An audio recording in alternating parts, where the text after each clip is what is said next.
पर स्वागत। दुर्दांत अपराधी सुनील नाहक को हत्या आस्का कोदल थाना दानपुर ग्राम निकट में हत्या। तेज गंजाम जिलार विभिन्न थाना रही एकाधिक मामला। फेरार सुनील हत्याकांड कारण वर्तमान पर्यंत अस्पष्ट। सब जबत पर पुलिस खोलताड़ आरंभ पूर्व आस्का अंचल हनुमान पैसा को नहीं डबल मर्डर केस रे संपृक्त थिबा बेले टेंडर फिक्सिंग गंजेई चोरा चालान डकायती भली विभिन्न मामला रे जड़ित थिला सुनील।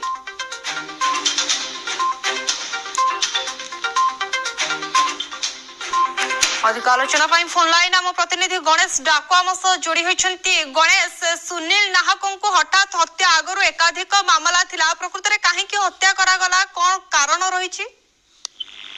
हाँ बिल्कुल देखो आज जो भाव रात्र समय एक हत्याकांड घटला जहाँकि गंजाम जिला आस्का थाना अंतर्गत बड़गार सुनील नाग जी की दुर्दांत अपराधी भाव अंचल अति जनाशुना।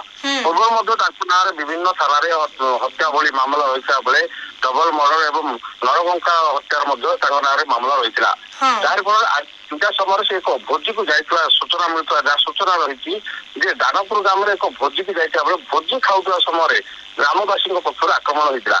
ये बड़ प्रश्न उठुची सुनील नायक फेरार थे किभली भाव में पुलिस धरी पार ना से फेरार थी समय गोटे भोजी में पहुंची सेठार हत्या कर सबुठ देखा बेले पुलिस अनेक प्रश्न उठुची कहीं पुलिस फेरार थी आसामी को धरी पारुनी अंपटे खुलम खुला आसामी बुलूला और ग्रामवासी अन्य एक थाना निकटस्थ कोदला थाना निकटस्थ दानपुर हत्या कर निहाती भाव में गणेश प्रकृत मर्डर किए कला माने एकाधिक मामला थिला आगरु अनेक केस थिला प्रकृत माने मर्डर रहस्य कौन होई पारे किए मर्डर करि थाई पारे किसी जाना पड़लानी कि वर्तमान सुधा किसी तो स्पष्ट हो पारे जेहेतु घटनास्थल में कोदला पुलिस एवं पुरुषोत्तमपुर एसडीपी पहुंची एने 3-4 जन को अटक रखा जाए किंतु सेठारे कारण अस्पष्ट रही कहीं गोटे थाना गोटे थाना मर्डर होती भोजी खाऊा समय अतर्कित भाव आक्रमण होता से मृत्यु होता पथर छेची और विभिन्न मारणास्त्र आक्रमण करते शताधिक लोक